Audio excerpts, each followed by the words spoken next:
हा आपल्या अभूतपूर्व शेळीपालन कुक्कुटपालन फार्मवरील चारा आहे मित्रांनो। यामध्ये आपल्याकडं हाफ-रेड नेपियर आहे, नेपियर वर्गात विशेष करून बोलतोय मी।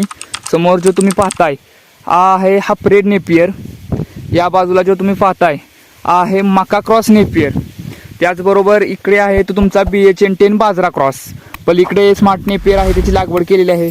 नंतर पाठीमागे सुद्धा स्मार्ट नेपियर आहे। इकडे गोपीकृष्ण ग्रास लावलेला आहे आपण, त्याची पहिलीच कटिंग होती, ती कटिंग करून घेतलेली आहे आपण।